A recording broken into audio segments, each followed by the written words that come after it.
Hello ladies, in this video we're going to look at sketching parabolas from turning point form. So if you didn't have your calculator, you can put your equation into turning point form, and it actually tells you a lot about your graph. Now to get it into turning point form though, you need to be able to complete the square. So I'm going to show you in this video how to do it using your calculator, but when we move on to doing parabolas, it'll probably require you to do completing the square by hand. Now I'm going to go through everything in this purple bluish box first before we move on to the calculator. All right, so the graph of y equals x squared is called a parabola, which I've already gone through. The vertex or your turning point of this basic parabola is at 0, 0. Okay, so we did that in the previous video. And the axis of symmetry is the y-axis. So the axis of symmetry is basically where you cut your parabola in half. So kind of think of your own body. Your axis of symmetry would go right down between your eyes, and I'm actually drawing this as I'm doing it, and you can't even see my hand moving down my face, but it goes down your forehead, down your nose, cut your lips in half, basically keeps going. You've got one arm on each side, one leg on each side. That's the axis of symmetry. It's the same on both sides. So when you think of a parabola, the axis of symmetry cuts it down the middle. It's not like cutting it horizontally. So if we cut ourselves horizontally, which is a horrible thing to think about, but you would have one side has legs and the other side has your torso. So it's not symmetrical. So axis of symmetry just means making it symmetric on both sides. Okay, the graph of y equals negative x squared is a reflection of the graph y equals x squared in the x-axis. So as I said in the previous video, that negative in front of the x squared flips your parabola.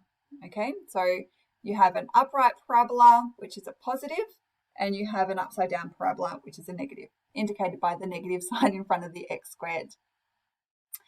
All right, when we have a number in front of x squared that isn't 1 or negative 1, the graph is narrower. Okay, so a is greater than 1. So let's say a was 2 or 100. Your graph becomes narrower than the graph of y equals x squared.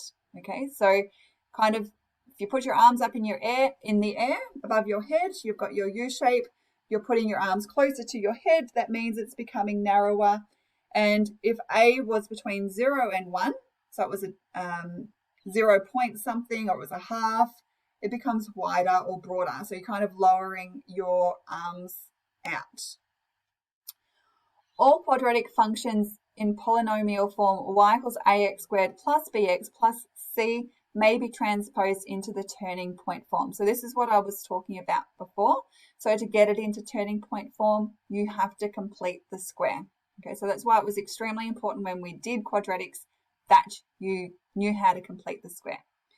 Now, the good thing about putting it into turning point form is you can straight away see the values of h and k. Now take note of this negative. Okay, so that sometimes confuses students. So I always think of if h was negative, you would write x minus negative 2. Obviously, you'd write it as x plus 2, but it just helps us separate to see that that negative sign stays there, but the h is a negative also. So if you had x plus 2, I would rewrite it as x minus negative 2, just to show that the value of h is negative 2. If it was x minus 2, then h is 2. Okay, so that negative sometimes confuses students. The value of k is your y coordinate of the turning point. Okay, so you got your x coordinate and your y coordinate. Your axis of symmetry, as I said before, where it crosses your graph in half, is x equals h. If h and k are positive numbers, then the graph is obtained from the graph of your basic graph by moving or translating h units in the positive direction of the x-axis and k units in the positive direction of the y-axis. So it basically means if h is positive, it moves to the right. If k is positive, it moves up. If h is negative, it moves to the left. And if k is negative, it moves down. Okay, so you need to remember that. And that's what the last point is saying. Okay, so in this video, we need to use the CAS to do the following. So we're going to find the y-intercept. I put these in order of the way we're doing it. So I put the y-intercept first because remember, when your quadratic is in expanded form, your y-intercept is the constant. Transpose the equation into turning point form, so we can do that on the calculator. State the coordinates of the turning point. Okay, so once we get it into turning point form, we can figure all this stuff out. Identify any transformations we can do just by looking at the equation in turning point form. State the x-intercepts. Okay, so I'll show you how to do that on the calculator, and then we need to draw it. Okay, so let's go through the first one. I might just leave what we have to do so I remember. Okay, so your y-intercept for this graph or this equation or graph is, oh gosh, sorry, y equals 4. Okay, so we can see that y equals 4. All right, let's move over to the calculator. So I'm not going to graph this. I'm going to use my calculator screen. Now, I've got this. I can do this by hand, complete the square by hand, but your calculator can also do it. So we just go to algebra, complete the square, and then type in your equation. So we've got x squared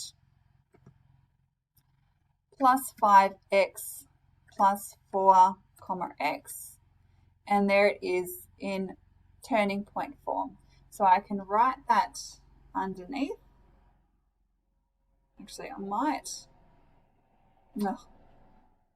just erase that. Okay, so I should have written y-intercept at y equals 4. Okay, so we've got our equation now is y equals x plus 5 on 2 squared minus 9 on 4. And you can see that, when we did completing the square, it's in that form. All right, now the next part, we need to identify the features of the graph based on this. So the value of A is 1, so it hasn't become narrower or wider. We'll just leave it like that. So let's just identify H and K. Now remember, if it was a plus here, I said turn it into a minus minus.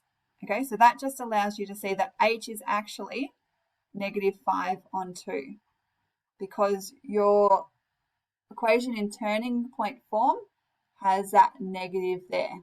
Okay, so that just helps you remember it has to be H equals negative 5 on 2, and K is also negative 9 on 4. All right, so based on these values of H and K, I can read the transformations. So the H being a negative means it's moved in the negative direction along the x-axis 5 on 2 units. Or you could say it's moved to the left, 5 on 2 or 2.5. The K being negative means it's moved in the negative direction along the y-axis, or it's moved down, 9 on 4, or that's the same as 2.25. Now your turning point is HK. So if you think about going back up here, all right, so your turning point is at HK, so I can just write that down, negative 5 on 2, negative 9 on 4. Okay, so there's your turning point. Your x-intercepts, you can factorize this, but we're learning how to do things on the calculator. So you can just go to menu, and I'm trying to remember, solve. Okay, and you can type in your equation. So you can just highlight and copy. So these equations are exactly the same. One's just in expanded form and one's in turning point form. So we put our equation in, always do, equals 0 because we're finding the x-intercepts, and your x-intercepts are when y equals 0. So that's why we let it equal 0 if you ever wanted y, and comma x. So you can see our x-intercepts are at negative 4 and negative 1. So x-intercepts at -4, 0, -1, 0. I was just thinking before, what else did I need to do? And if you were thinking about your turning point, so this is because your equation is as a positive coefficient of x squared, it's a minimum turning point. Okay, but you can also find this turning point on your calculator. All right, to find the minimum, you can just go, and I'm sure there's another way of doing this, but other than graphing it. So you know how to graph it. You can just go, calculus function minimum, put in your equation, comma x. Now it's going to give you the x coordinate of the, of your graph. So it's x equals -5 on 2. Now to get the y coordinate, you can just substitute this back into your equation. So you can put your equation in. Okay, so just as I've got there, you can retype it x in there, or you can just go control equals, and this sign here is given that, means given that, and then you can just highlight that, given that x equals -5 on 2, and you can get your -9 on 4 that way. Okay, so you can either substitute it straight in, but sometimes we have quite complex things. This is just a fraction, so it's fine. But if you had a third, you can, and it's easier just to copy and paste. So given that x equals, so your expression, then this symbol, given that x equals, and it substitutes it in there for you. But we already found it because it was in turning point form. All right, so let's graph it. So you can graph it on your calculator. It's not going to take me long to, I already did it before to show you. There's our turning point there. You can see your x-intercept, you can see your y-intercept, but let's graph it from the information that we have. Okay, so first thing I'm going to do is my x-intercepts. Doesn't matter because we're just putting dots. Don't know why. Thank you, go away. Okay, -4, -1. We had a y-intercept at 4. It's going to be high there. And your turning point is actually halfway between these two.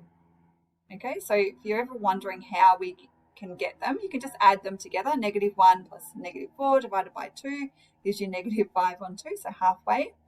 And the other point is -9 on 4, which is 2.25. So I'm just going to go. I think I need glasses. I think I say that also in every video. Okay, and remember it's symmetrical. So this point here, if we just go across, I'm going to have it also here. Might help you actually draw your graph. Now, I often say just do dot by dot and take it. Oh gosh, I think this might be the best one I've ever drawn. Okay, so keep going. I'll keep going on this side too. Oh, it's a bit wonky. But, you know, by hand, it would be a lot better. All right, so put your key features on. So our turning point, I would always leave it in fraction form or exact form.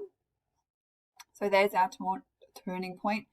Got -1 there, -4 for our intercepts. There's 4. And if you want to put that point on, that's just what is that? -5, 4. You don't have to put that point on. Sometimes quadratic questions will ask you to put another point on. So you can do that quite easily. But as long as you've got those key features, you're okay. All right. So just with the transformations before we move on, remember how I said H moves it to the left. So you can see it's been shifted to the left and it's also gone down. Okay, so in turning point form, you can do that. All right, let's go. I'm going to scroll to a harder one. Let's do y because we haven't done a quadratic with the coefficient of x squared being something other than 1. Okay, so I'm going to go back to my calculator screen. So the first thing we want to do is identify the y-intercept. So remember that's just your constant, assuming that it's in expanded form, that is. So you can write it as y equals -10, or if we write it as a set of coordinates, it's 0, -10. All right, I'm going to put it into turning point form. So I need to complete the square. So menu, algebra, complete the square. just type in your equation as it is. So negative 2x squared minus 4x minus 10, comma x, and there it is. So I might just write that in black so it stands out a bit better. So negative 2x plus 1 squared minus 8. All right, so remember before I said if that's positive, just turn it into negative, negative. It'll remind you that h is negative. All right, so I'm going to identify a, h, and k. So a is negative 2, h is negative 1, and k is negative 8. So your turning point, I might just write this down now, is negative 1, negative 8, and that is a max. Okay, so that's what we call a maximum. So I can already see this negative here is going to make it a maximum. Let's say you didn't realize that. Once you start plotting everything in, you'll be like, oh, when I join these dots, I get an upside down parabola. Oh, it must be a negative parabola. But usually this negative in front of your x squared gives it away. Okay, so let's have a look at our transformations just quickly. So a equals negative 2 means your graph, this negative, it's been reflected along the x-axis. The 2 means it's become narrower. Okay, so if you put your hands up in the air like I am now, but you can't see me, your arms coming closer to your head, it's becoming narrower. Okay, so just because it's a bigger number doesn't mean it becomes wider. Okay, so sometimes we associate bigger numbers, things get bigger, so things get wider. It actually means it gets narrower. H equals negative 1, so it's shifted along the x-axis in the negative direction by 1, or it's shifted left 1. K equals negative 8, it's shifted along the y-axis in the negative direction 8 units, or it's gone down 8. Your turning point is at negative 1, negative 8. If you want to talk about your axis of symmetry, that's at H, so it's at x equals negative 1. Finding your x-intercepts, so let's just do that now. So many things. Oh, did what I did before. Got to press on my calculator. Sorry. There we go. All right, so solve, you can just type in solve, or you can go to menu, algebra, and there's solve there. All right, I'm not going to factorize it. I think I factorized it last time. We're just going to let it equal 0. So negative, oh, let's not type it in again. Let's just copy and paste it. So copy, paste. We're letting it equal 0 because remember your x-intercepts is when y equals 0, comma x. And you might be thinking, oh my gosh, I've made a mistake. What have I done wrong? It says false. I wonder if at this point you're thinking, oh, I know why it's done that. We have a negative parabola that's gone down. Okay, so when you think about it, let's draw it, because it might help you better understand than me just drawing a random parabola. We have a turning point at negative 1, negative 8. So there's negative 1, negative 8 is, where is it? Here. Okay, and we have a y-intercept at negative 10. Okay, so remember it's also symmetrical, so I can draw this point here. And it's probably not best to have an axis like this, but oh god, it looks like a little mushroom on the ground. Okay, so there's our parabola. If we had a bigger axis, you'd be able to see it. But it doesn't cross your x-axis. That's why it says false. So we say no x-intercepts. Okay, because there it is. I'm just going to scroll up because I don't know whether I've answered every question, every part. Let me just go back up. All right, so the y-intercept we did, we transposed it, we stated the turning point, we did the transformations, there were no x-intercepts, and we drew it. Cool. Okay, so just remember on your calculator, if it says false, it means it has no x-intercepts, it can't do it, and that's because it doesn't cross your x-axis, and we've talked about that before. All right, so if you want to sketch it, I'm just going to go back to my graphing screen. I press tab, I go back up, delete that. Now I've already got my equation saved, so I can just go Control Paste. And oh my gosh, where'd it go? The calculator's broken. It's telling me false. Now I can't see my graph. Girls, don't panic. It just means your scale is not big enough, or your window is not big enough. So let's just change it. So window, you can zoom out. I'm not a huge fan of that. I always just change the window. Now you can change it to fit this, but remember, we're not really going to see it. So I'm going to make my minimum maybe -20 just for the sake of this video so you can actually see it. Okay, so there it is. So we only saw the top bit, but I made the Y axis go down a little bit more so you can see it. And you can get the key features on this as well. So remember your turning point, go to Analyze Graph. It's a maximum. All right, so there it is at -1.8. There's no x-intercepts. If you wanted to find that y-intercept, you can go Menu, Trace, Graph Trace. It already comes up as 0, but you can just press 0. Now, if you had to find another point, so remember, we don't have any x-intercepts there, so sometimes we do need another point. I would choose one on the other side of your turning point. So my turning point is at x equals -1. So I could say, all right, what's happening at 2? And you can put your other point in there. Not 2, sorry, -2. There it is, which I drew on the graph before. Okay, so -2. So if you're choosing another point on the graph, choose one that is on the other side of your turning point. Okay, so we already had one on the right side of our turning point. Choose one on the left side of the turning point, and make sure it fits into your window or your axis. All right, girls, I'm going to leave it there. I know there's other questions, but there's enough instruction there for you to do these things on the calculator. All right, bye.